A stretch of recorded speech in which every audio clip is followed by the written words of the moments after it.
Hello, everybody. Welcome back to Straight Betting. Oh, I don't have a mic on. Shit. Okay, well, I'm going to get that on in a little bit.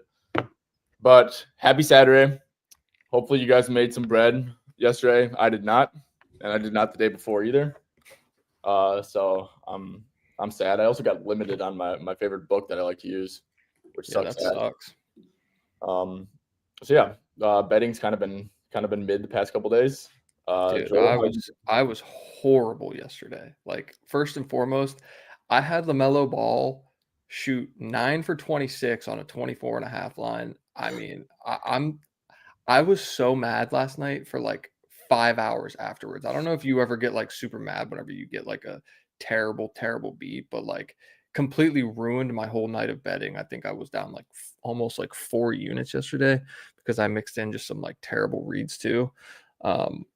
But dude, 26 shots is the first time in his entire career that he's had 26 or more shots, which I hate using like 26 or more because like that's like the exact number he got, but that's the first time in his career he didn't reach 25 points on that volume. It's like, dude, how the fuck does that happen? Oh, you're muted. Did he get one a couple times too, LaMelo? He had 2 free throws.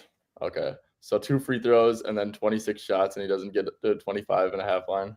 Dude, yeah, and he was getting like mauled too. Like he just had no whistle last night. Oh, dude, I was actually like so angry.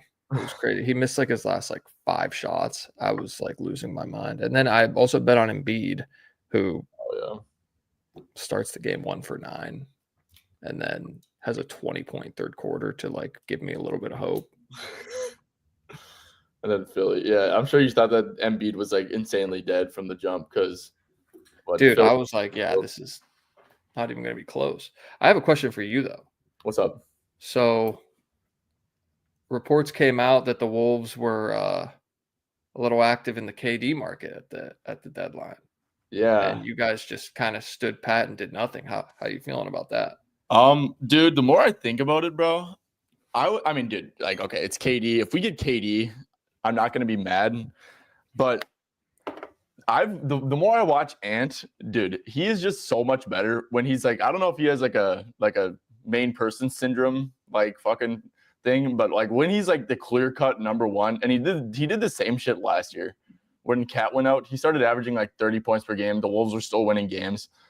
I'm at the point where what I want to do, instead of getting KD, I want us to move off of Randall, which I think we're gonna do. We have really good young players that like people don't know about. Like this dude named Jalen Clark. I don't know if you ever watched him hoop, but he is like Lou Dort reincarnated. Yeah. Terrence Shannon Jr. came in, poked on someone, hit a 3. Chris Finch like didn't play him for whatever reason, but I think he's like a bench player for a contender. I saw that dunk. That was crazy. Yeah.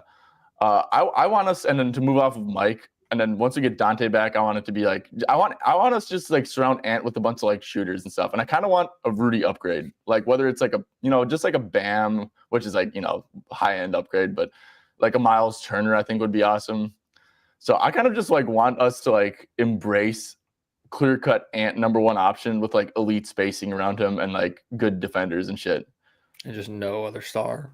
No other star, because I think that just like unlocks Ant, and it's like super fun hoops. Yeah, because I don't know, but at the same time, dude. But if we have to give up like Naz Reid, like I don't even want KD if we have to like give up Naz Reid. If I'm being completely honest, like it would have to be like Randall. That's fair. KD's maybe like getting up there too. Yeah, Randall, like a couple like prospects or some shit. Maybe Dillingham, I guess. I mean, dude, we'd probably have to give up Dillingham, which would stink, but. I don't know. But what do you think about? I feel like teams always overpay for KD. You know what I'm saying? Yeah, I mean, I don't even know what the Suns were asking for, but I mean, if you could have somehow got off of Randall and added KD, that would have just been amazing. Obviously, like Randall's just been the Randall experiment has not gone great there. Well, another thing though too is like I feel like this is like such like a little thing because like if you're not a Wolves fan, you like want to understand this. But Naz Reid like means so much to like the fan base and to like because he's like the longest tenured Wolf. He was an undrafted free agent. He's a fucking really good player. And I feel like Naz isn't gonna like want to stay with us if like we don't offer like say he's gonna be like the starting 4 for us moving because he's clearly like a starter and he could probably be like a third option on a championship contender. Yeah, for sure. He's a great player and yeah. So if it involves like Naz like moving like I could get behind like moving off of Jaden. I really like Jaden. I think that he's underappreciated, but I could understand that. But I wish Jaden wasn't such a foul machine. That's the only thing with him, man. Yeah, and more consistent of a shooter. Yeah. But the thing is, like, the more I think, I don't think Jaden and Rudy can win a chip together because they're just like too much of offensive liabilities at times, both of them combined, and like they're both makes sense. Yeah, so that's why I kind of want to move off Rudy and get like a Miles Turner, even if like the defense is gonna get like a little bit worse. I think that like just like a role player center that can play defense a little bit and like space and not be like a offensive liability. But hey, speaking of you, DeAndre Hunter, how you feeling about that? Dude, let's go. I love that addition. Mm-hmm.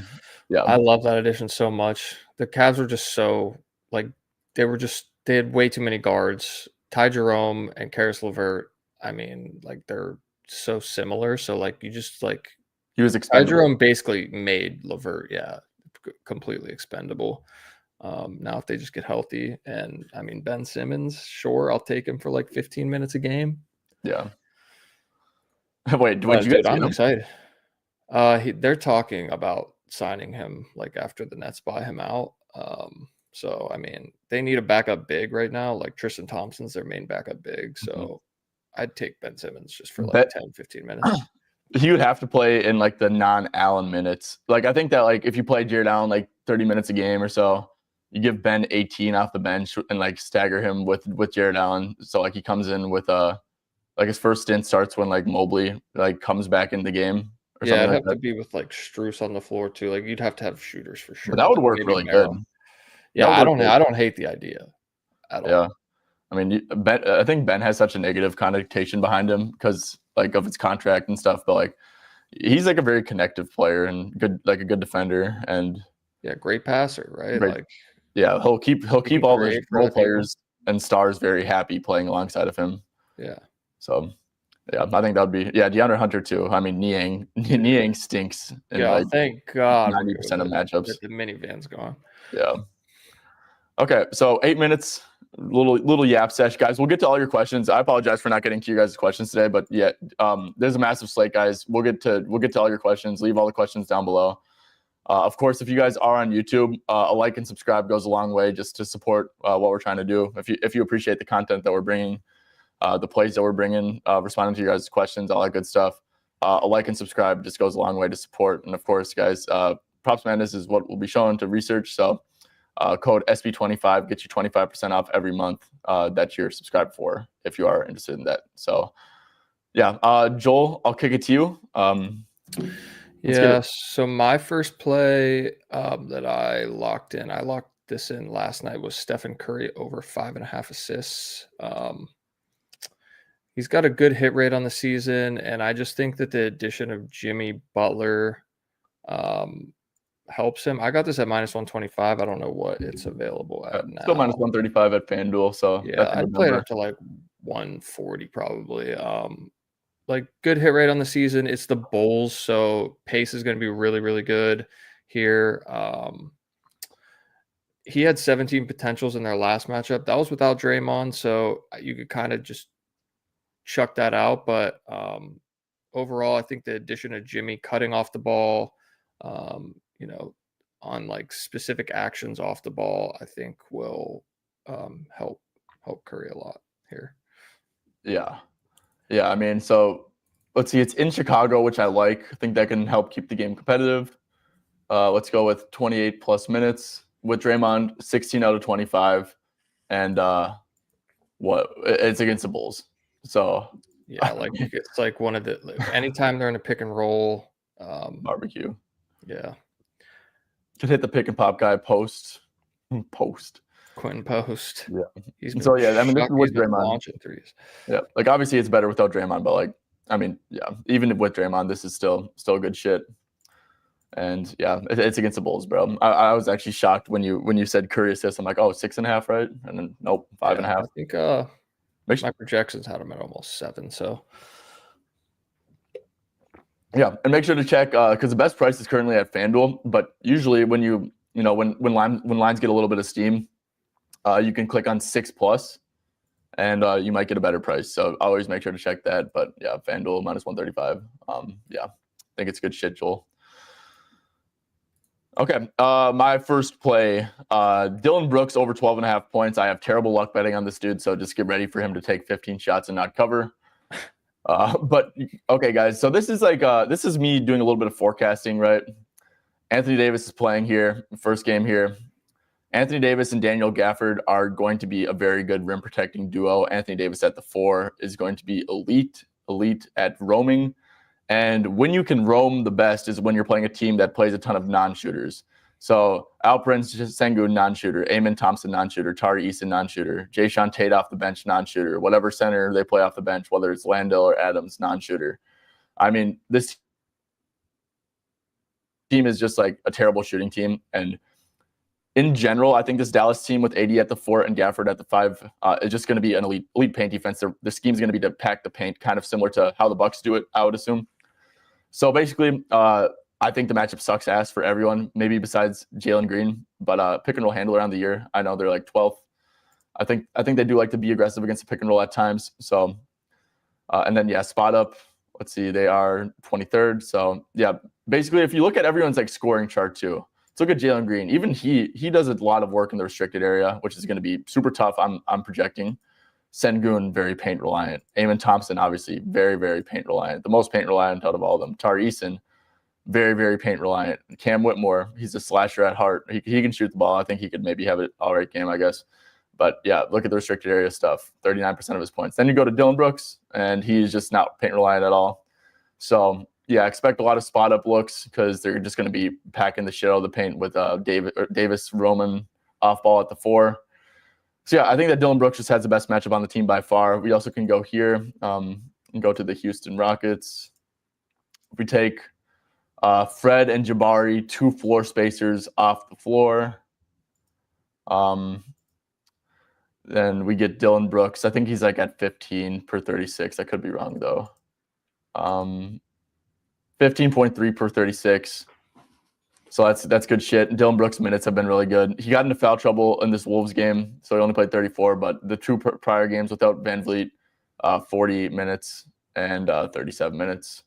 Yeah, he's going to be playing huge minutes. Yeah, so should be around like 30, 36, 34 minutes or so. And like I said, that was at like 15 when you do the per 36 with these 2 off. And I think these 2 off do really matter because these are really like the only like floor spacers outside of Jalen Green, but he's like these are like the 2 kind of off ball floor spacers.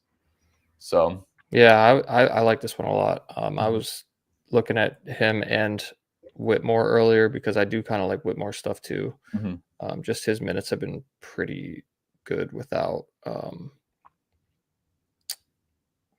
his minutes and his field goal attempts have been really good without Fred VanVleet. But yeah, so I mean, I really like Brooks stuff too. Brooks has been kind of on a tear, and the dude just kind of chucks. So yeah, the thing about Brooks is he doesn't really get plays ran for him, so he needs like overhelping and kick out passes and stuff.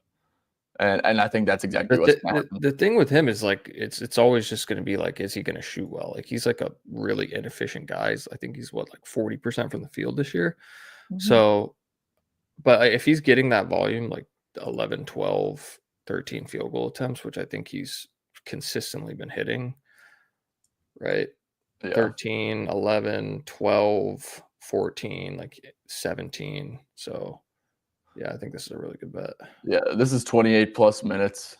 Yeah. You're getting 24 out of 38. Like I said, there's no benching scares really at all.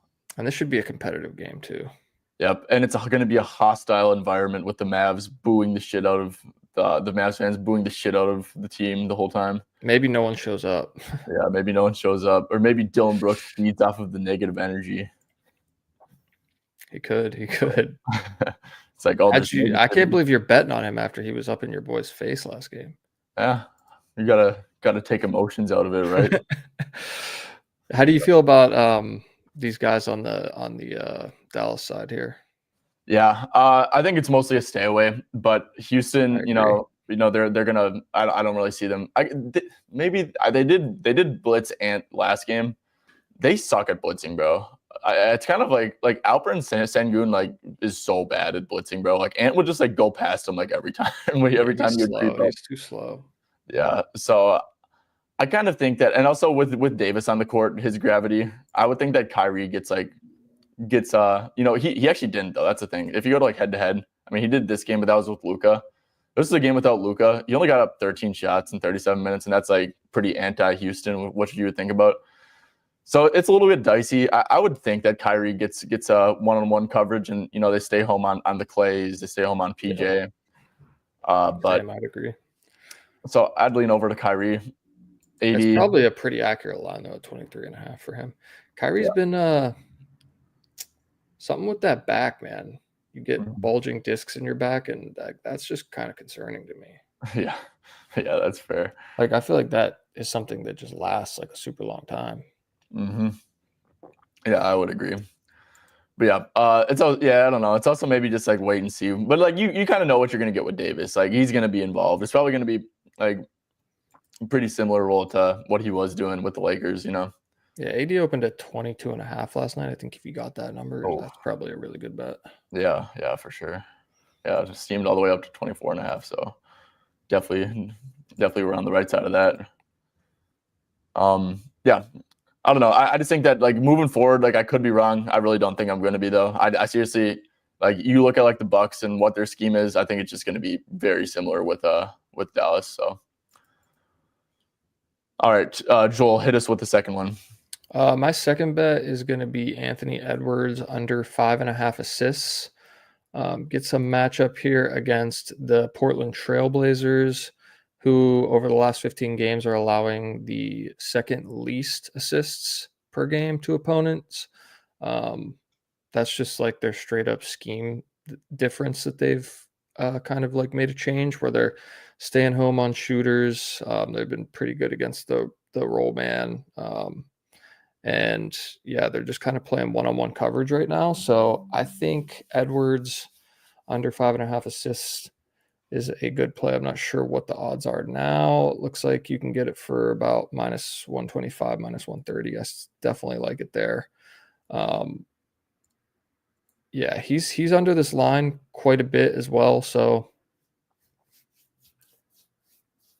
I think this should be a good bet for him. Yep, the Portland Magic are definitely a brutal assist matchup nowadays.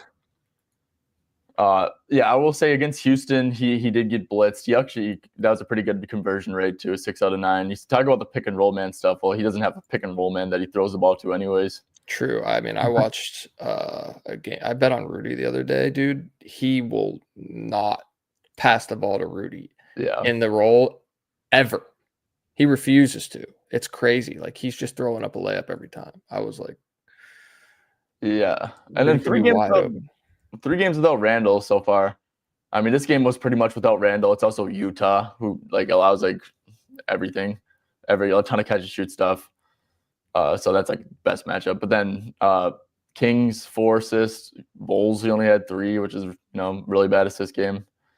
And then Houston was blitzing him. So yeah, I also, guys, I really like Ant's points. There's been a significant, his free throw rate is like through the roof right now. Like he's like on like SGA levels of free throw rate. And if they're just going to be switching everything, I mean, Ant's going to be chucking at will. This should also be a pretty competitive game, right? playing good. This is like a normal game where Ant will like bullshit if Portland was like sucking ass. But Portland's like 9-1, so should be up for this game. I think this is definitely a scoring spot for Ant. So I like the angle at fading the assist too, because Portland, man. I mean, fewest assists allowed over the last 10 games, less than Houston, less than Boston. I guess Magic have kind of been stinking it up recently. Where are they? Oh, okay. Wait, where's Orlando? Oh, there they are. Yeah, but brutal assist matchup. So Joel, I think this is a sharp look. Also on Wolf stuff, I mean, yeah, I just don't know who's gonna beat them. Maybe Nas, but Nas is kind of like catch and shoot reliant to an extent. So Jaden, like I don't know.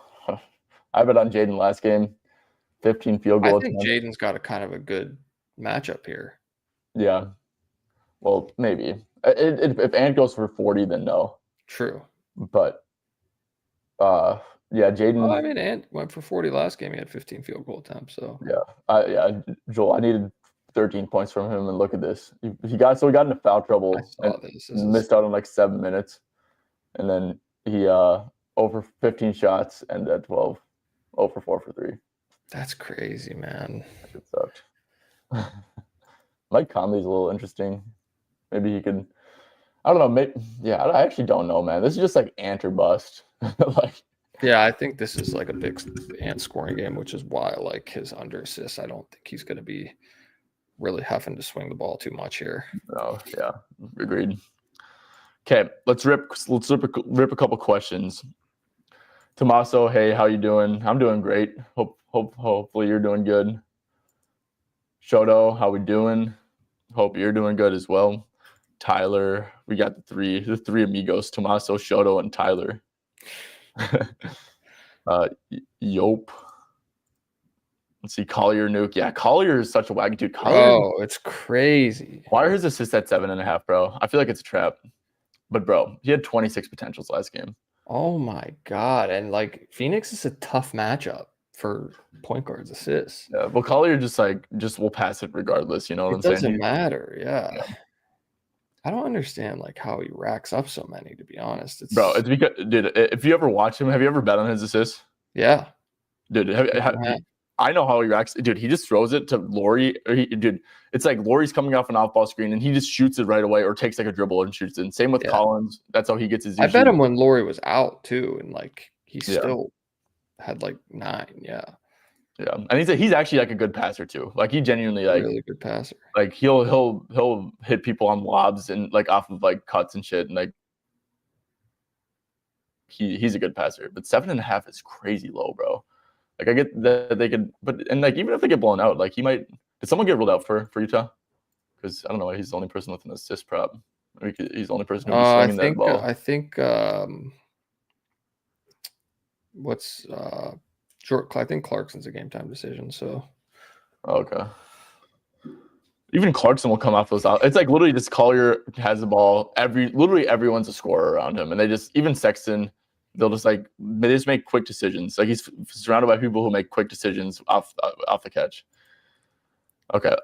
First play, Brunson over points, dude. I saw people getting this at 24.5 last night, bro, and now it's at like 27.5. So I think you lost the value. 24.5 is crazy. Honestly, without OG, like 27.5, it went up 3. Yeah, that's wild. But 26.5 even, bro, to be honest, I kind of do like it. Like he kind of has to go hero ball mode without OG to an extent. I like cat stuff too. You like cat stuff? Dude, I don't think I bet on cat one single time this entire year. I'm not even joking. This just feels low without OG. If you go to we go to Knicks. 22.5, I definitely like 22.5. Yeah. The one thing is, I think they're going to start Horford and put Horford on Cat, and then roam Kristaps on Josh Hart, I would assume. But Horford only play like 25 minutes, so I like Pritchard too. Anytime I see a big game, I'm not betting on Peyton Pritchard. Peyton Pritchard just like his numbers are so like shitty team inflated. Well, so Drew's out again, I think. He is. Yeah, when Drew's out, he's played 28 plus minutes in all but one game, I think. So yeah, they really don't have depth. Let's see. Okay, we go to OG off the court, and then Brunson and Cat are like literally 30 per 36 guys. Like that's crazy. You wouldn't think OG has that much of an effect, but I guess it does make sense. It's because like literally OG gets replaced by like Precious who has 0 usage, you know. Which I feel like Precious lines probably aren't even that bad. Josh Hart also under rebounds is a good look because Josh Hart will have to guard Tatum or Brown. and you have Precious and Cat Hog and rebounds and shit.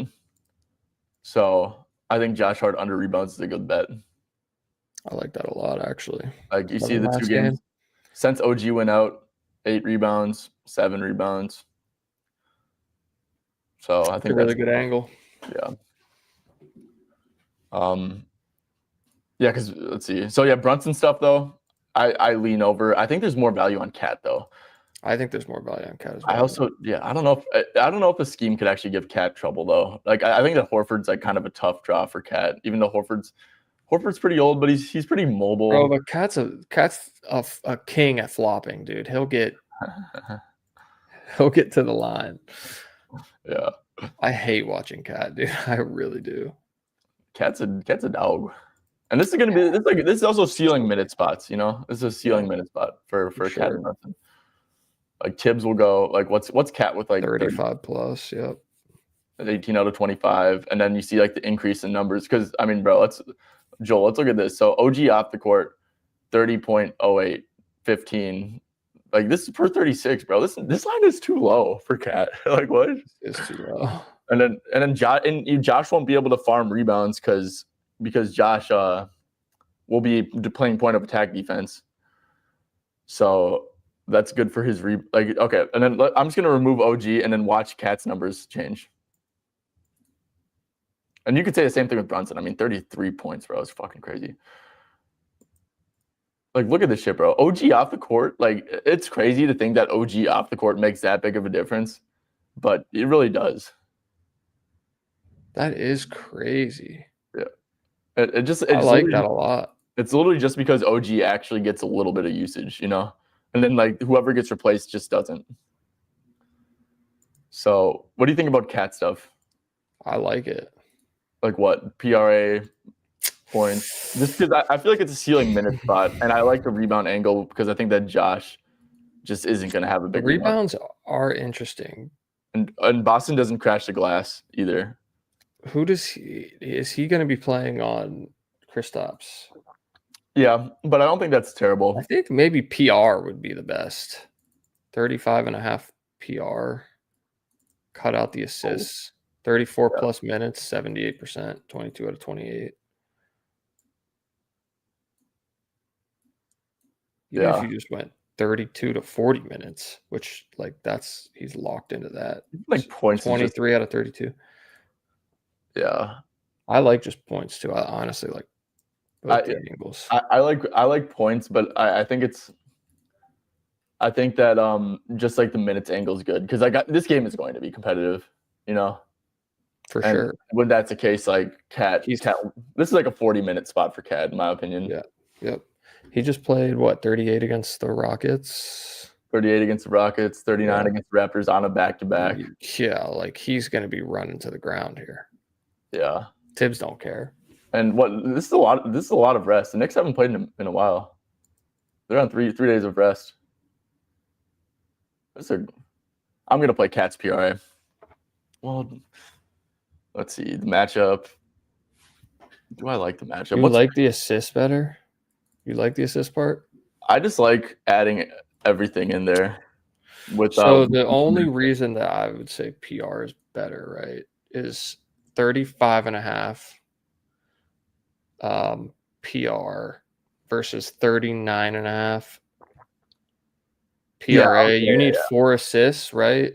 And he's plus 130 for 4 assists. So yeah, what I'm gonna do, Joel, is like I have people like in my Discord who like only use Bet365 and will like get fucking pissed if they don't have the best number at Bet365.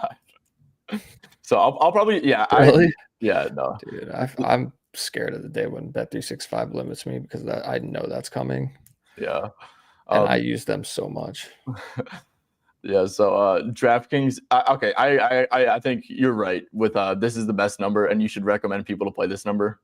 But for myself, I'd probably just gonna give it out at 39.5 and tell people, well, actually 38.5 at DK. That's a good one. Yeah, I mean that's a steal. Why does DK always have these lines 1 point lower? Like DK thinks they run shit, and then they'll limit everyone. Yeah, we'll make the line, but you can only bet $5 on it.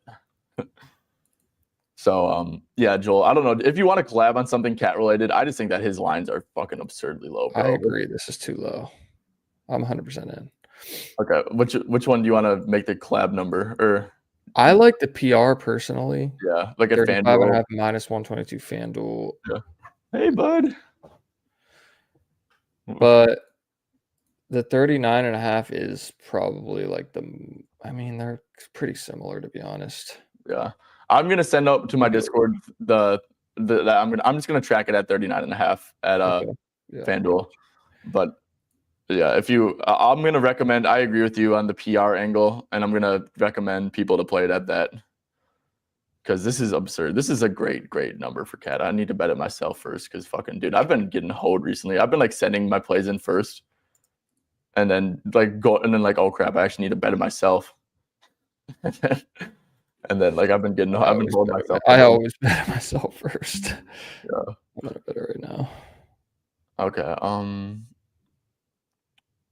Where is this Knicks? Yeah, and this is I need some action on this game because this game's gonna be a movie.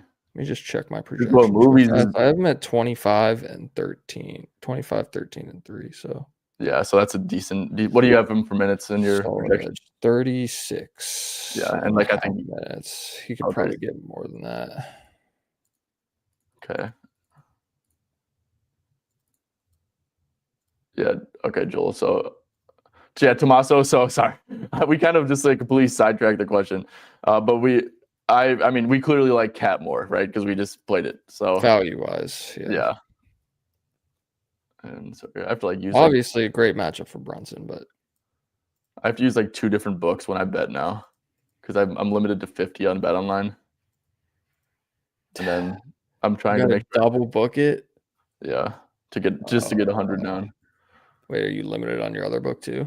No, but like I'm trying to not get limited, so I'm like trying to do like smaller units, and like I might as well get down what I can on that other one. I don't know how I haven't been limited on 365 yet. I just don't. I do 100. They just don't limit me. Which one are you limited? What books are you limited at? DK, Fanatics, ESPN. Okay, so they're starting to dwindle down. I'm working on trying to get a new DK account from someone though. Yeah. Let's see. Yeah, when I get to a legal state, I'm gonna have all fresh accounts because I made a couple. Even like my. That's gonna be amazing, dude. Yeah, I know. I'm gonna have to like consult with like some sweats about like account longevity. I really don't think there's much you can do about account longevity, to be honest. Yeah, there is. You have to bet like an idiot. What, like throw some parlays and stuff? Yeah, that's a season your account. All right, I'm sending this right now.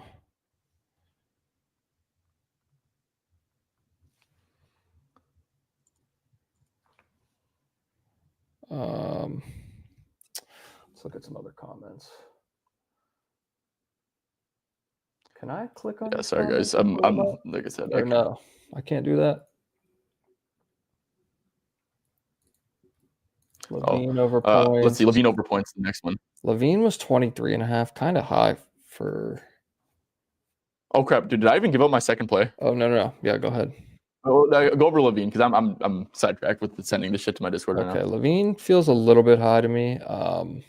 23.5, but 19 field goal attempts and then 13 field goal attempts the last 2. Like the matchup's obviously really good against the Pelicans. They're terrible against transition. He scores a bunch of transition, but the thing with Levine is you take him off the Bulls and then you plop him onto a team with like 3 really, really good scorers in Sabonis, Monk, and DeRozan. And with the Bulls, he was playing with, Kobe, who's an okay scorer.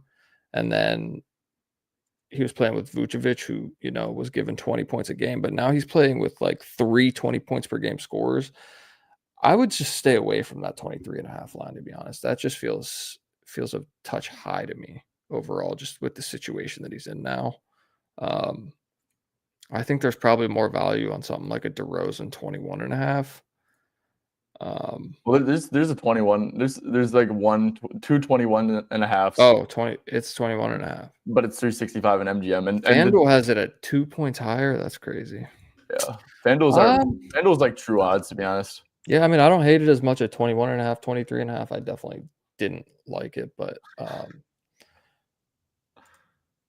yeah, I don't know. It's still just a stay away from me while I figure out like how this is all going to shake out with the Kings. Yeah, I agree. King stuff honestly stinks. I hate betting on King stuff. They just have so many dudes who like play the exact same. So if it's like a spot up matchup, like a catch and shoot matchup, I think it's like easy. It's like Keegan. But I feel like this matchup's Keegan. is it a spot up matchup with the Pelicans? The Pelicans, yeah, the Pelicans are bad against spot up and transition. I will say though, is that if you go to pull ups last 15, like the Pelicans are literally allowing the second highest 3-point pull up frequency. So but like for some reason, like they're not giving up the twos. Like they have like the third lowest 2-point pull up frequency. So that's weird. Yeah, that's really weird. I mean, if you're not giving up twos, does that mean you're meeting them at the level, or not at the level? You're meeting them. Yeah, like middle, like the middle of the paint. I mean, Misi's not like a guy who has to be deep and drop. Mm-hmm. I wouldn't think. What's catch and shoot 3-point frequency? Because I could actually. Oh, I'm looking at the wrong shit. I would think it's pretty high. Because the Pelicans, it is pretty high. Well, especially So this could be a good like 3-pointers, a good 3-pointer spot if they're giving up pull ups and catch and shoots. Because we know, for like a Monk or Levine, you know. Like, was Zach Levine hitting 3 threes consistently with that's the thing with they're almost like terrible everywhere with the Pelicans. Like I know they're horrible against the roll man too, so yeah. It's like fuck. It's like where do you even go? Like they're all bad. That's why I kind of like Monk's assists. Yeah. Oh yeah. Wait, are they bad against Dude, Monk's Monk's a great buy low spot, bro. He's played against the Magic and the Blazers the last 2 games. That's what I'm saying. And then the Wolves the game before. You could even make like a Zach argument. What have his potentials been? 5 and 4. That's not great, but 3.5 is pretty low for Zach. I think maybe. It's just like someone's assist is in a great buy low spot, bro. Like 100%. And actually, Jonas Valanciunas is on the Kings. Look at Sabonis' assists. I think it's 5.5 today. Let's see. Pelicans low, yeah. But like, let's see. Sabonis' dribble handoff, 9 potentials for. Yeah, it is 5.5. Dude, but it's only FanDuel really that's playable, which is like, I mean, that's good though. That's like the best book for it. I feel like someone's assist is in a great buy low, not gonna lie. Probably, well, maybe DeMar. Actually, yeah, maybe DeMar. If they're gonna take away the pull-up twos for whatever reason that the Pelicans don't really give up, like DeMar had 11 potentials against Portland. I don't know. I don't hate DeMar, I guess. Oh, I don't either. But the thing is, like, we don't hate everyone, so it's like, fuck, who are we gonna choose? Yeah. Okay. All right, well, let's get my second play out of the way. I completely forgot to even give it out. Swipa the Fox. De'Aaron Fox over 20.5 points. Where are we going with this? Dude, there's so many games. I'm like, oh yeah, Sass. He's a Spur now. Okay, so 20. It actually dropped to 19.5 at DK. So definitely go swoop that up if you can. Yeah, but basically, guys, De'Aaron Fox. I mean, if you think about this is just a pure matchup thing. Who on this Wemby is not a good shot creator. He's really not, bro. He's a play finisher, and he's really, really good at that. But the Magic basically switch everything, and honestly, there's not much difference between Goga / Wendell on Wemby than like any of their massive wings and stuff. So they're basically going to be switching everything. I'm thinking. And when you're playing against a switching defense, bro, you need to be able to create your own shot. And I guess maybe you could argue that Vassell can kind of is like a little bit of a creator, but like isolation, he only scores 8% of his points there. Most of his stuff is like spot up, transition, and yeah, I guess pick and roll handler, which is fine.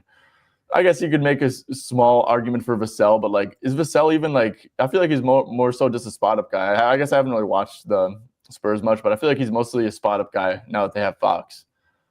So yeah, I think that just like Fox is like really the only, because Chris Paul especially too. Chris Paul is in a brutal spot, bro. Switching it, Chris Paul can't do shit against switching, and like he needs drop and catch and shoot. So yeah, I think that the Chris Paul Wemby pick and roll will be pretty ineffective. I think that like you go off the bench, like Keldon really isn't a shot creator, Champagne isn't, Sohan isn't. Who else is like getting minutes on this team? Like Castle, I guess, maybe. I don't know. I just think Fox is by far the best shot creator on this team. And 20.5 is just like, it's very attainable for De'Aaron. Like 20.5 is not a big ask for Fox. That's crazy that dropped to 19.5 on DraftKings. What are they doing? Yeah, I don't know. That's a terrible line. The 20.5 is also just like really good. That's just a really good line for De'Aaron Fox. I mean, the volume has been there since he's got there. 22 field goal attempts, 17 field goal attempts. And Charlotte plays at like a pretty slow pace. So obviously so does Orlando. But yeah, like he probably has the best matchup on the floor out of everyone. So yeah. And actually, Joel, I want to quick go back to the cat thing. And like I forgot about this, and this would have been really bad if we looked past it. But I remember if Drew was playing, this would actually be a brutal matchup for Cat. I remember he like absolutely got clamped up in the first game because they put Drew on him, and like Drew's physicality, he was able to match it. But since now that they'll go two bigs with a Kristaps and Horford, I think it's actually like, that's like a Cat's good against other big men, especially like ones that, like he should torch Horford. Yeah, he should. Yeah, Horford's a fine defender. He's pretty mobile, but he's also like 38, and Cat can definitely do his little pump fake and get by him, So yeah, but if Drew was playing, because like I said, they cross matched Drew on him last time, and it was like brutal.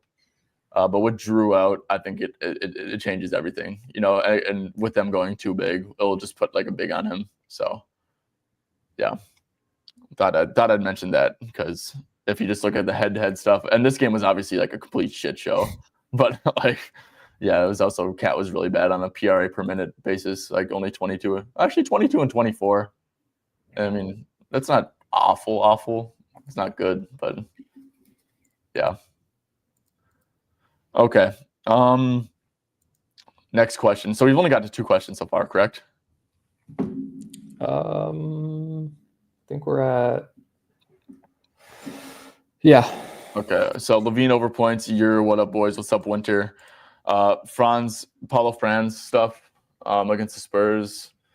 Paulo stinks, dude. I like Paulo. Eventually, he's gonna bust out of this weird funk he's in, but he can't shoot, bro.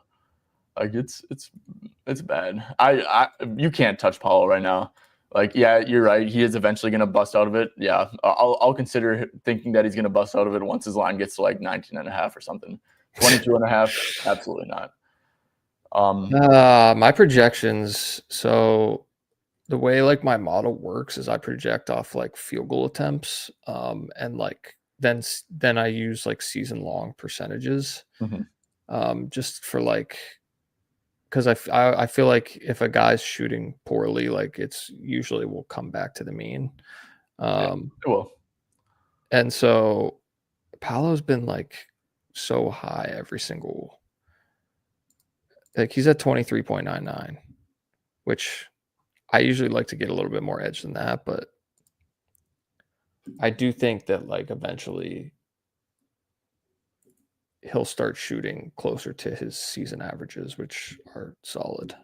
Yeah. So the Spurs have actually been like fun. I mean, Spurs have been an awful defense too. Like allowing second most points overall. Like the most assists. I think it's a tough matchup though for Paolo specifically, because you've got Wemby at the rim. You think? I do. I feel like we think that though, but Joel, if you look at all the numbers, I mean, the Spurs allow this is the last 15 games. This is less than 10 feet. 4th most field goals made, most field goals attempted. So they're kind of like What's turning the field goal percentage? It's probably not great, but like, I mean, the makes are still there, right? Yeah. Like 4th most makes. I mean, I'm just saying this because I just watched LaMelo Ball like driving the freaking lane last night, and like every time he'd get close to even having a layup, like Wemby is just there. Yeah, that's true. But I mean, if you look at this, like 4th most field goals made in the restricted area against the Spurs over the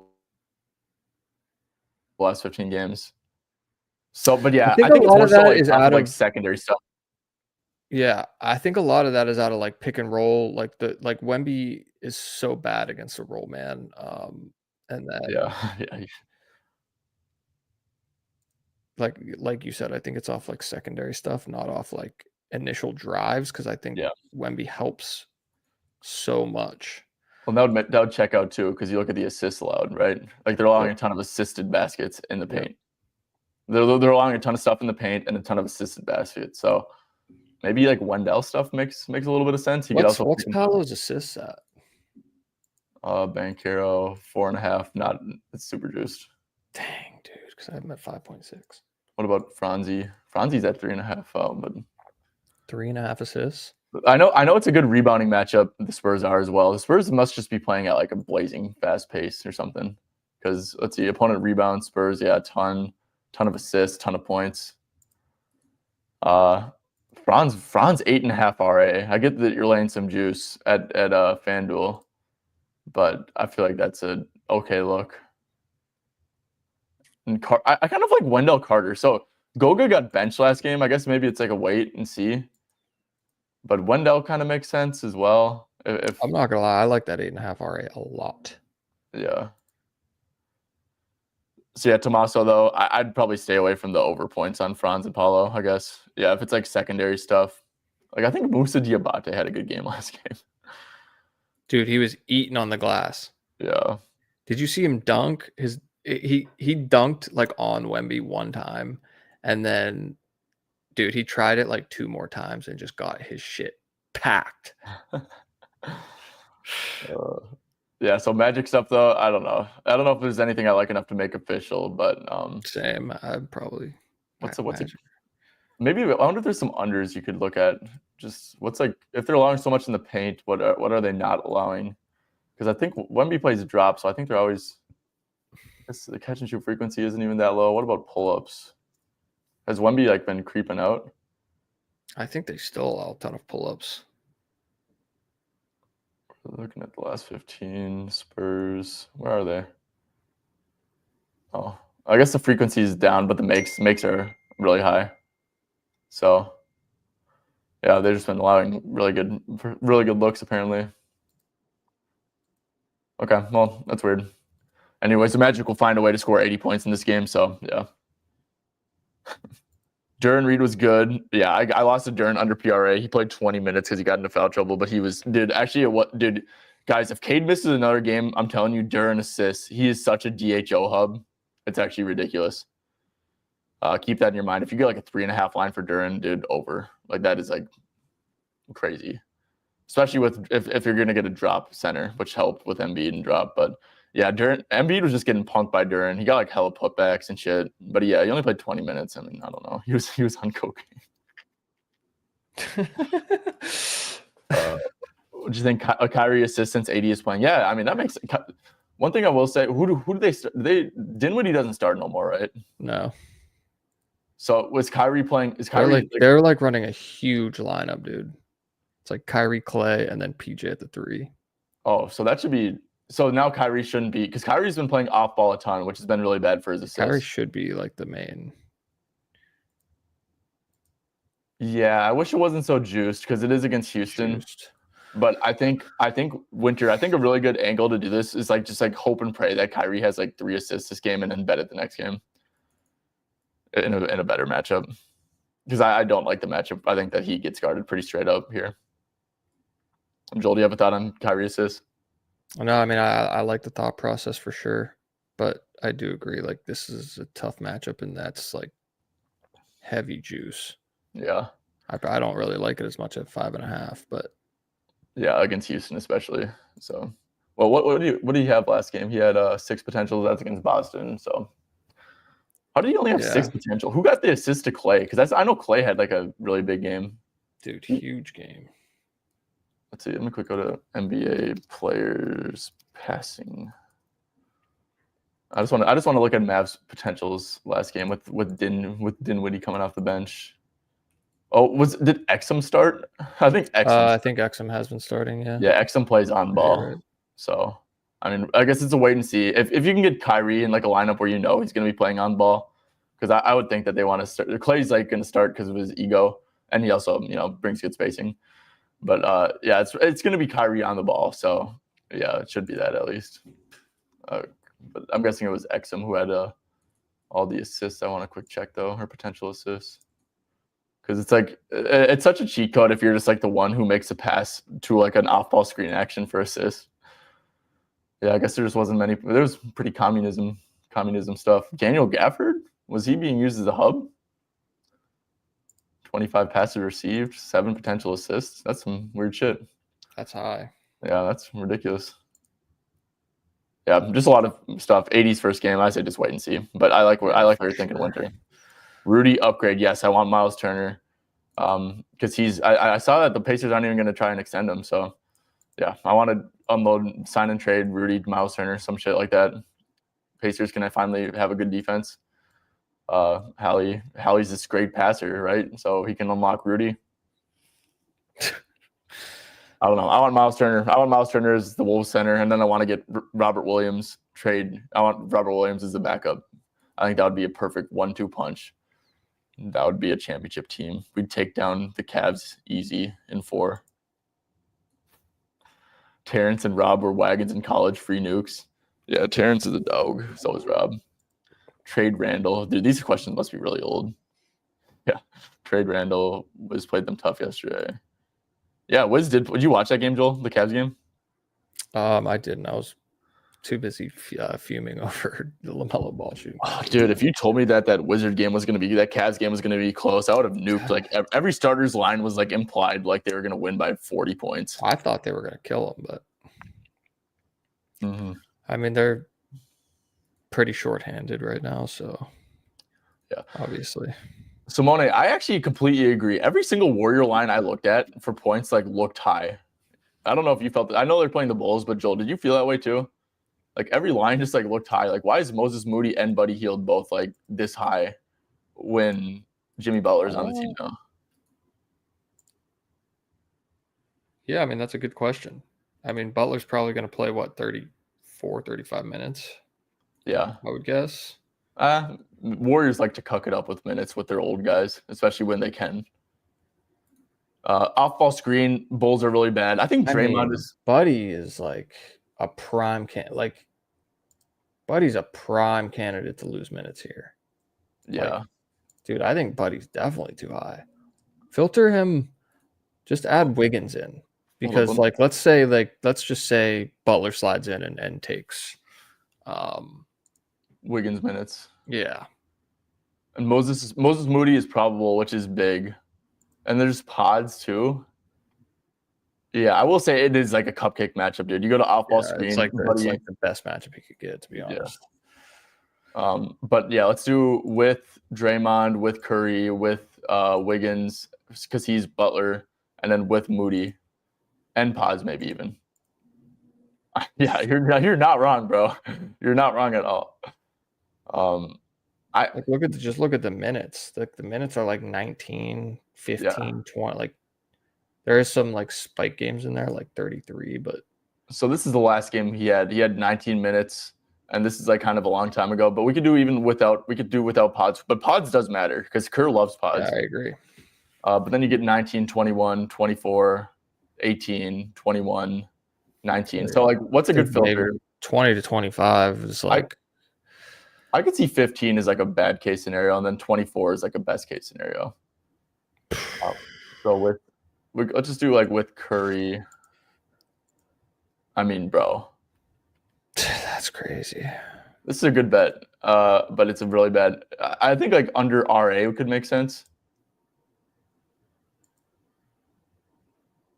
Even though like if you're fading the thing that's tough is if you're fading minutes, you always want to include everything. So PRA, but it's a great points matchup.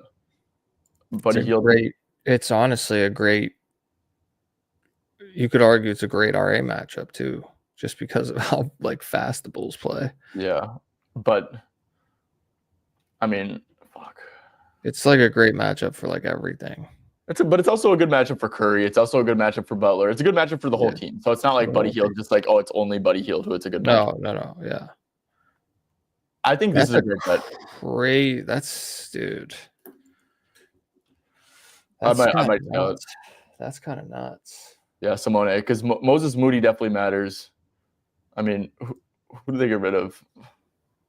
They got rid of Schroeder, who I don't think matters. I would say though that like when I think about it in my head, who is like the best fit to play next to Butler and Curry, I would probably say it's Buddy. Yeah, but Moses is also kind of similar to Buddy, you know. Because true. That's 100% true. Like those are like two insanely similar like play styles. But like right, Wiggins could shoot pretty good. Jimmy's not like as good of a shooter, so having that 2 spot filled by a shooter makes more sense to me, which I'm just saying like could be an out to more minutes for, Buddy or Moody. But I mean, Kerr also likes to run a freaking 10-man. So yeah. Yeah. So who do they have back that didn't play here? Because Buddy did just play 35 minutes. And that's definitely what's driving this line. So I would assume that Butler slots in for Pods, but then Pods is a big minute threat off the bench. Moses Moody, I would say he's a big minute threat too.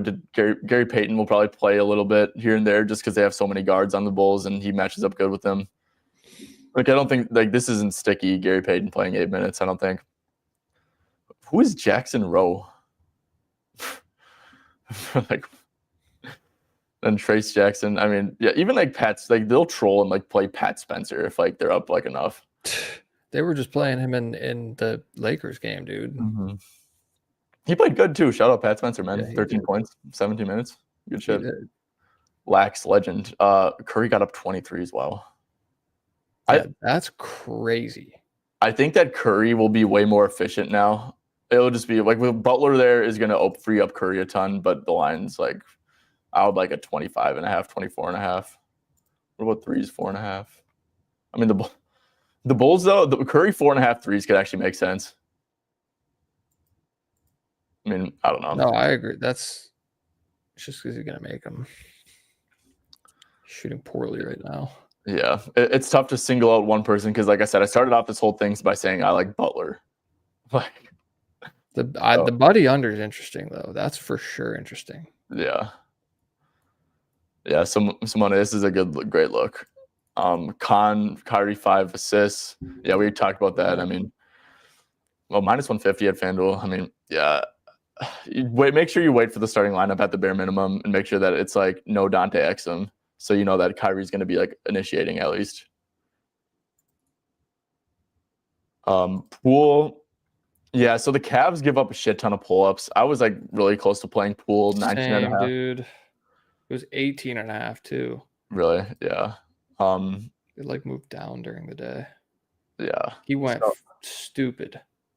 You're definitely selling high off of like a perfect game script and really good matchup. Yeah, I'll say Brogdon game time decision. Middleton, I think, is likely to play. So should be a close game. Change things. Should be a close game, I will say. 6.5 point spread. Can't say that often for Wizards. Great pace. Definitely getting great pace in this one. I think that Poole assists. What is he at 5? Yeah, but if Middleton plays, then that might, he's Middleton's a little wrinkle that like just kind of screws up a lot of the Wizards side. Is Marcus Smart out? Yeah, I'm pretty sure Marcus Smart's out. And I think the Hawks have actually not been even healthy right now. I don't even think he's healthy. Let me see Hawks pull-ups. Last 15, Atlanta has been giving up a fair bit of pull-ups, very high frequency, so that's good. But what about pull-up threes? I think that pull-up threes are pretty important for Poole. That's a bit lower. Yeah, I think that makes sense with the Kongwu now like playing more minutes. Yeah. I don't know. I'd stay away from Wizard stuff, man. I think that this Middleton wrinkle is a little bit weird. Yeah, I He's agree. an We don't oddball. even know how many minutes he's going to play. Yeah. I'm assuming like 25, but Yeah. And coupled, you're definitely buying high on Poole with last game. So Edie, wait, really? This is a line? dude, holy shit. Trey had 22 potential assists. Dude, I just looked at that ED. It's like minus 250. Oh yeah. So I mean, I can't really recommend a minus 250 to be honest. yeah. I mean, against OKC though, I think you can like pick and roll man, fourth fewest. I think it's a good. I think this is a good juice reducer. I mean, OKC is like a brutal matchup for pick and pop guys, and he's not a pick and pop guy anyways. So it's like, yeah. Derek White PRA or Jaylen Brown points. So I will say if you go to catch and shoot last 15, Knicks play drop, so that's good for like Tatum and stuff. Catch and shoot last 15 games. Oh crap, what am I doing? Is it still showing last 15? Knicks are allowing I think this is a bad matchup for Derek White. If you go to this, really allowing barely any catch and shoot threes. The Knicks are. So, yeah, without Drew, like I said, I like the minute spot. What do the Knicks allow? Because they're like number 2 in isolation defense. So that would assume to me that like I don't know, where are they? Yeah, it's the ball. It's the pick and roll ball handler. Yeah. So I mean that can be good for JB. And I know the Knicks crash it. The Knicks transition defense is going to be really bad with how much they crash the offensive glass. I don't know how good their isolation defense is going to be without OG though, because like a lot of that's predicated on the fact that they'll just throw OG on like your best player, and like it's so hard to ISO him. Mm-hmm. I think Jaylen Brown's 21.5 is actually interesting because like the Knicks transition defense, like I said, it's not great to begin with, but also like you throw in Precious and then you replace OG, someone who does crash like every time and someone who doesn't, because crashing the offensive glass, like you're sacrificing your transition defense, you know? So I think that, and JB's just like a really good transition player. He's actually pretty reliant on it. Like that's his literally number one play type. So I like JB stuff. I do like Jaylen Brown stuff, to be honest. Do you have a thought on Jaylen Brown? I definitely like Jaylen Brown. Just like with his numbers with Kristaps are just not what I would want to see to bet a 21.5 line. Yeah, no, personally, but like as of late, he's been balling out more. But just overall, as an overall, with Kristaps, that's just not what I want to see for me to personally get to bet that line.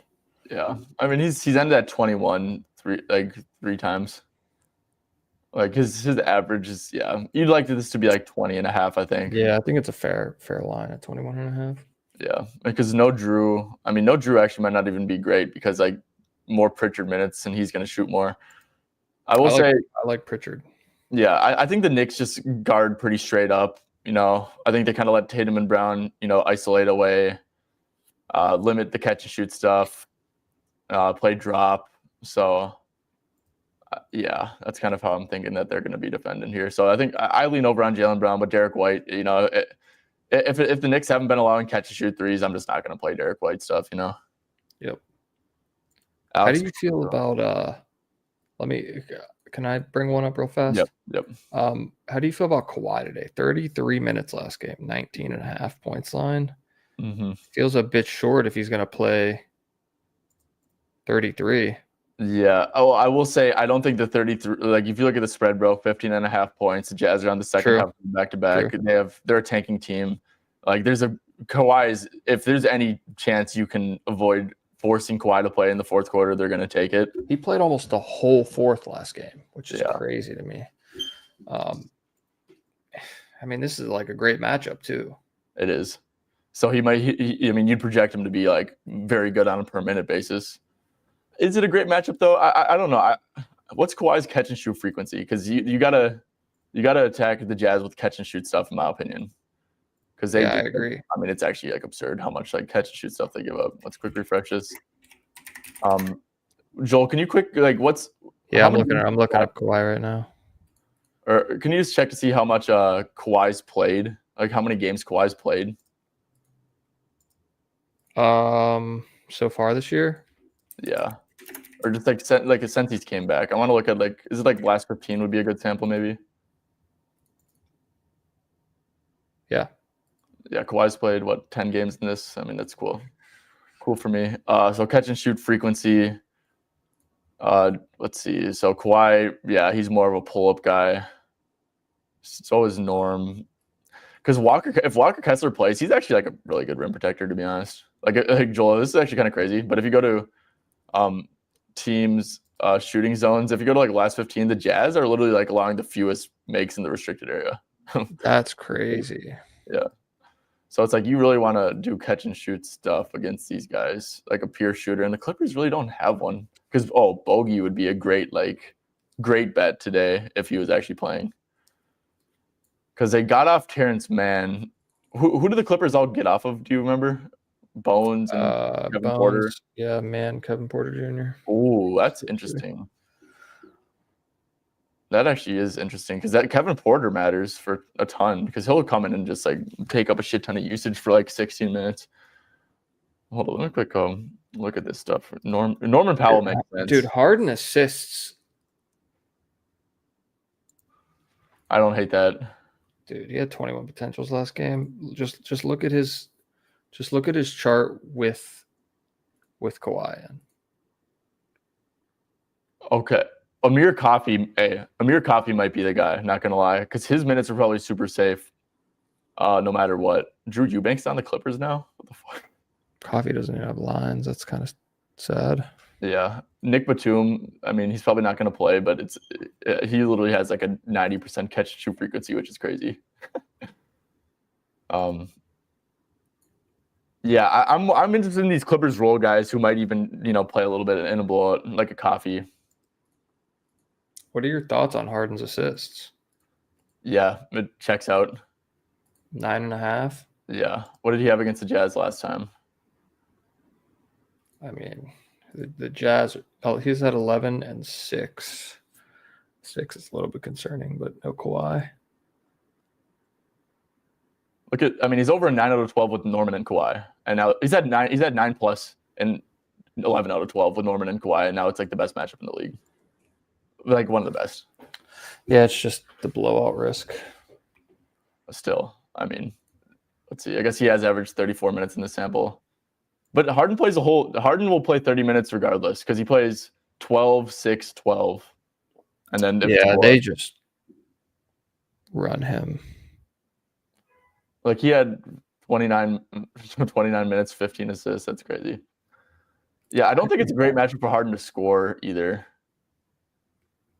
Derek Jones makes a little bit of sense. I will say the restricted area stuff does kind of scare me because he does score 54% of his points there.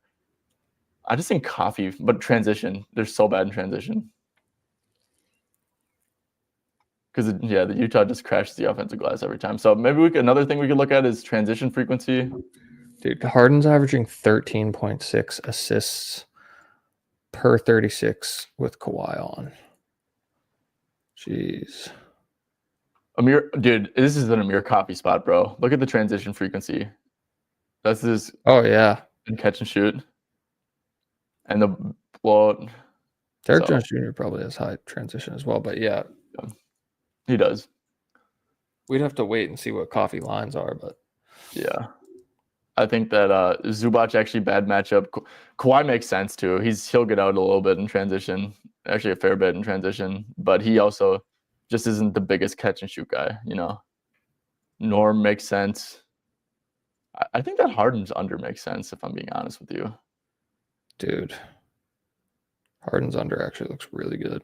Yeah, and then the blowout too. You could maybe cash in with that. So yeah. Okay, I'm sorry. Next one. So we talked about this. I'd like to go back to this and look in a little bit more, but I probably will have something from the Clippers game eventually. Yeah, same. Caruso PRA.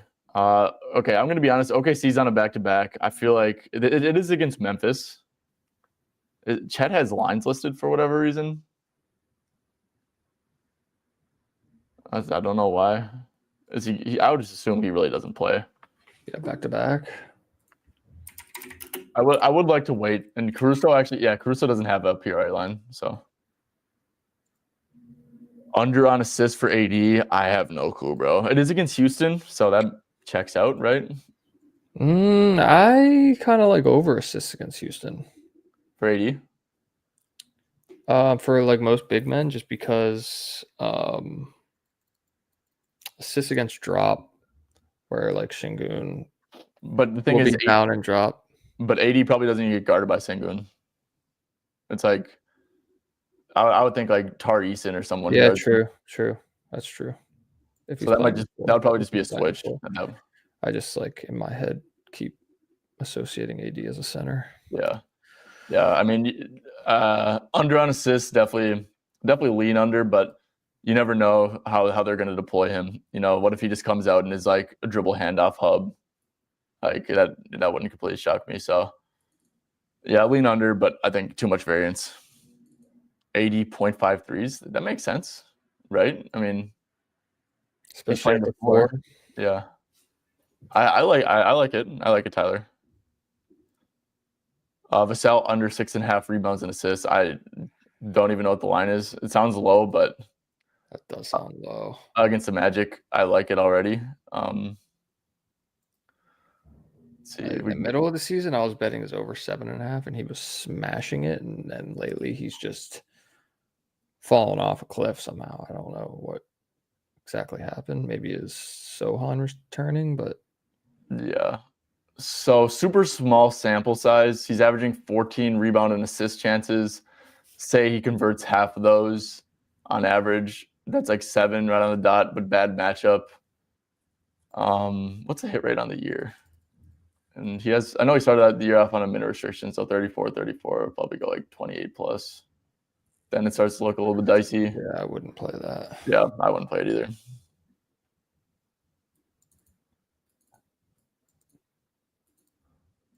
Yeah, Steven, you shouldn't be betting props on 365. Well, but Steven, at the same time, like, what's the point of having, if you're a prop bettor, like, what's the point of like having an account? You might as well like, get some money out of it, Yeah, I mean, at least make money.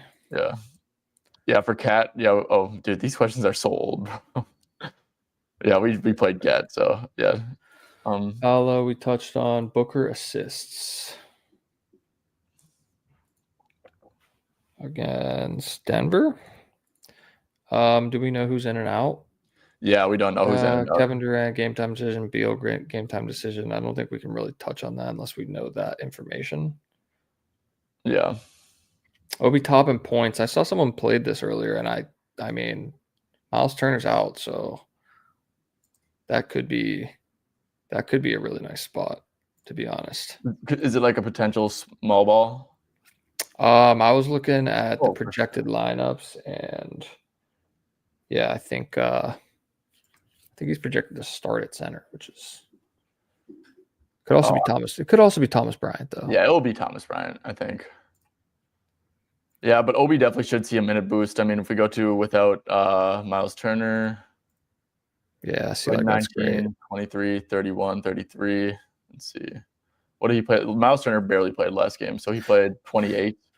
And you got to think that you don't need a true center against the Lakers with what they. Well, I mean, is Mark Williams playing? Yeah, I think. Well, he's questionable. He is. Okay. I mean, if Mark Williams plays, you probably do need a true center. But I don't hate this. The Lakers defense is also just, I don't know what to expect from the Lakers defense. Mike Williams is a drop coverage guy. Heavy drop. Yeah. I don't hate this though. I think this is fine. Yeah, and there's also 9.5. So, I mean, just like PRA, if you think like it's a minute thing, I mean, holy shit, like you give him 19 to 28 minutes and he's over in what is this straight? 13 straight games. Yeah, I think he gets his shots up too. He does not fuck around with that shit. Yeah, he's a very efficient permanent player. So Zion. Wait, skip that one real quick because somebody said Austin Reeves points. Might as well just stay in this game. Okay. Yeah. Let's see. We'll come back to Zion. Okay. Reeves at 25.5 is high. I'm not touching that, bro. You gotta be shitting me. It's actually 26.5 too. Dude, this was 27.5 last night. It's like, is Austin Reeves really scoring that? I don't think Pacers have been like limiting pull-ups too. I don't know if that's a Miles Turner dependent thing. It might be. But yeah, Pacers like what is it? They've been blitzing, bro. Second lowest pull-up frequency over the last 15. Or this is last 15. So and like fewest makes by far. Like holy shit. Yeah, so like winter, I do like the under looks good to me. Yeah. But also, like I said, that could be a Miles Turner thing. Because I remember I bet an under. Okay. So Shea is like way different than Austin Reeves.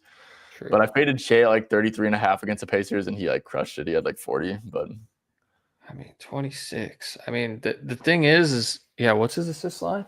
8.5. That actually seems like kind of low. I'm not gonna lie, bro. Dude, without LeBron, LeBron, he's gonna have the ball in his hands every play. But he does lose out on having. Well, if he has Mark Williams. Mark Williams is a good. Mark Williams is a good target. Mm-hmm. Really good target, actually.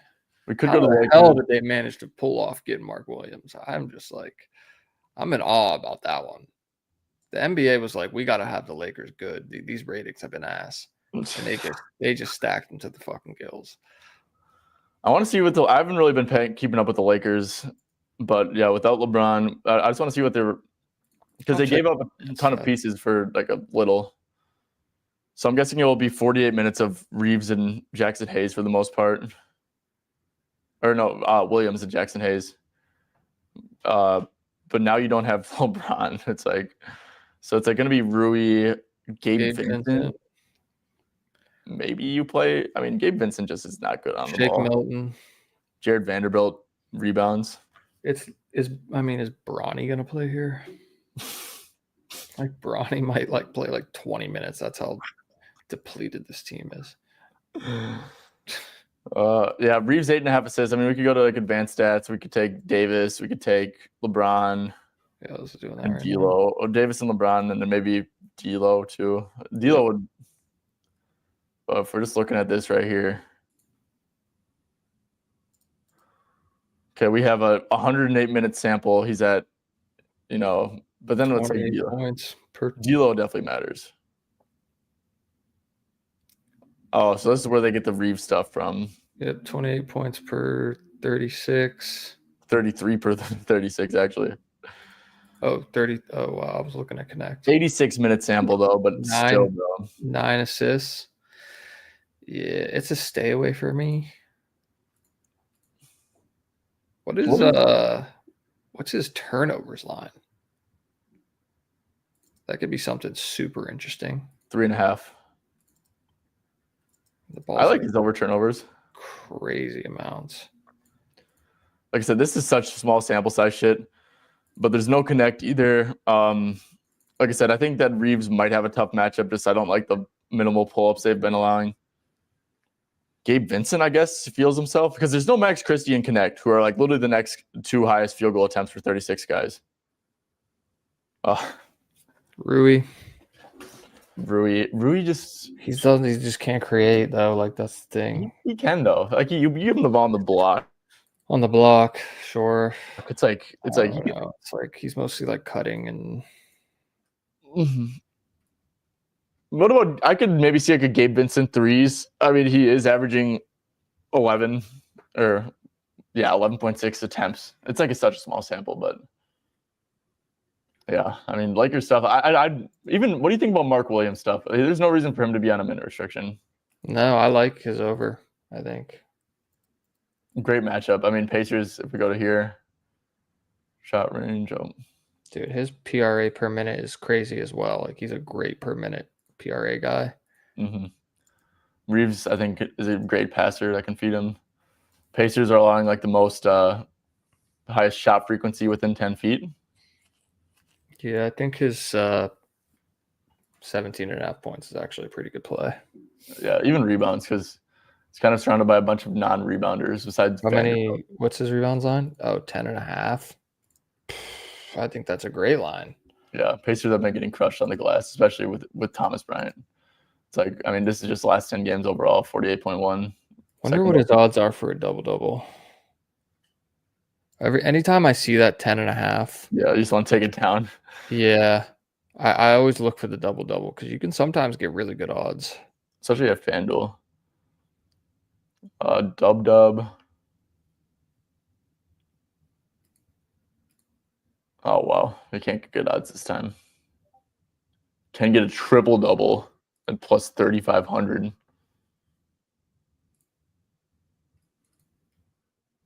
Someone in my Discord just said they've seen a few people on a cat PR under. And they're like, what's the deal with the over? That's funny.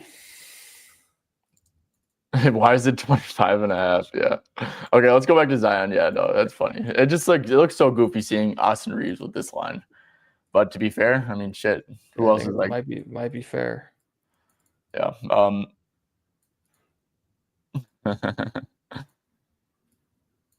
Okay, yeah, Zion. 24.5 for Zion. He's been smashing it, but he's also still on that 28 minutes limit.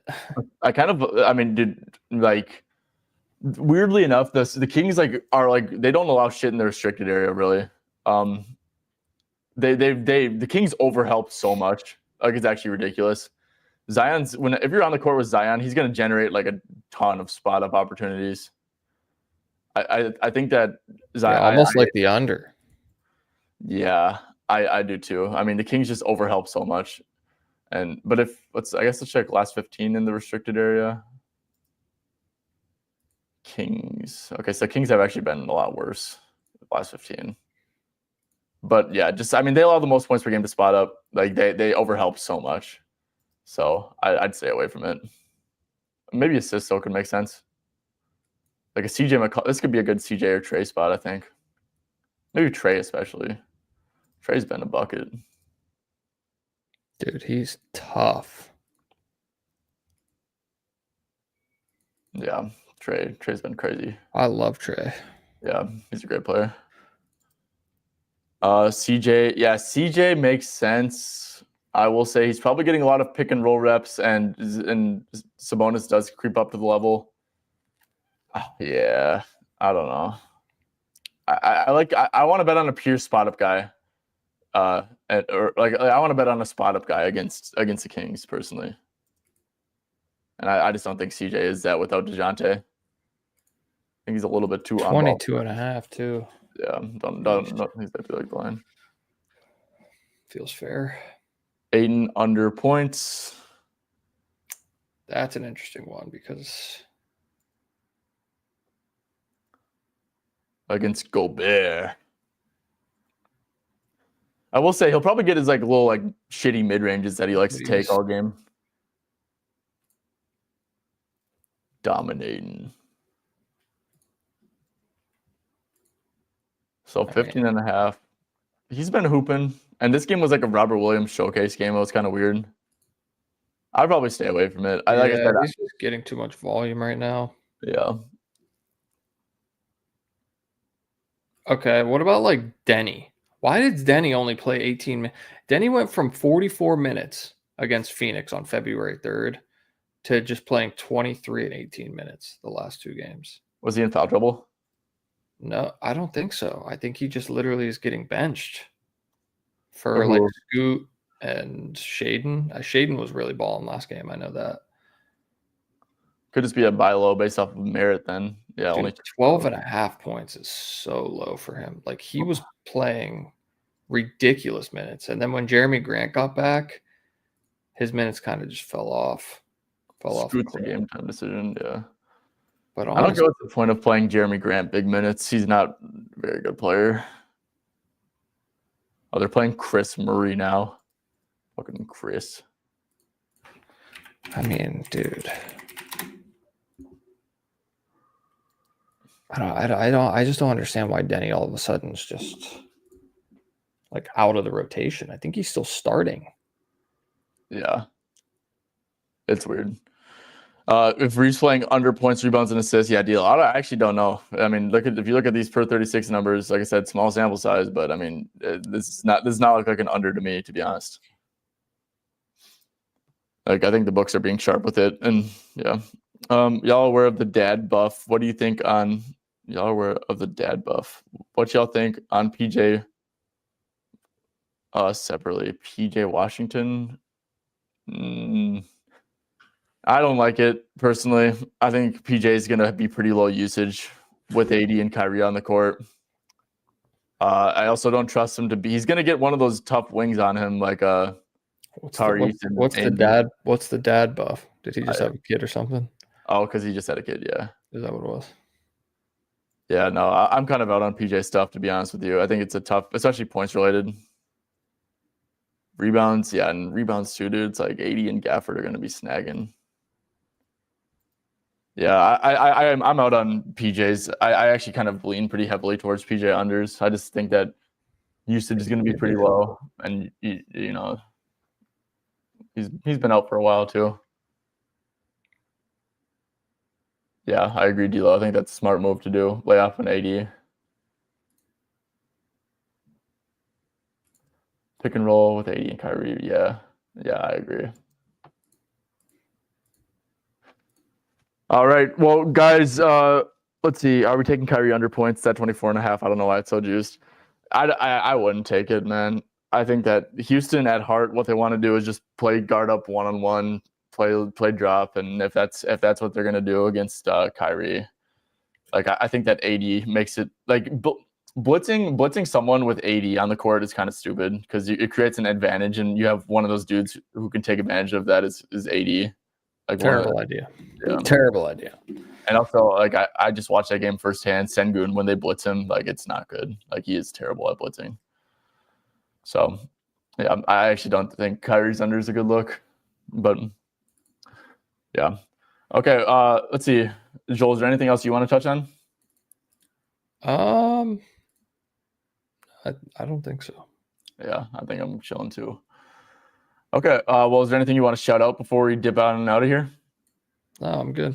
Just follow me on Twitter at JG4President and make sure you like the stream, subscribe to the stream. It's free. So yeah, it's free support. Free support. I appreciate it, Joel. You took the words right out of my mouth. I guess a quick recap. Joel's two plays were Ant under 5.5 assists and Curry over 5.5 assists. Like I said, we gave those out a while back.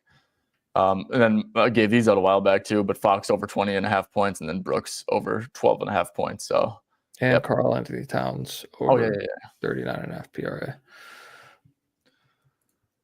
Yeah, who's on Cats under? Somebody in my Discord was saying he's seeing people on the under. I have no idea. It's probably because of that head-to-head data stuff that yeah, or like his last 5 he's been under. Yeah, cool. Okay. Yeah, well, that's gonna do it. Appreciate everyone for tapping in with us. Like Joel said, just like a like and subscribe goes a long way. So if you guys haven't done that yet, just we'd greatly appreciate it. So yeah, good luck on your bets today. And we'll see you guys tomorrow. Super Bowl Sunday. Hey, yeah, Super Bowl Sunday, but we're still streaming. Don't matter. No days off, baby. Even though no one will probably give a shit. But is there any games tomorrow? There's 3. That's crazy to have on Super Bowl Sunday. They all start super early, so okay. Yeah, they're not overlapping with the Super Bowl. Yeah, that would have been ridiculous. Ridiculous stuff from the NBA. All right, well, see you guys.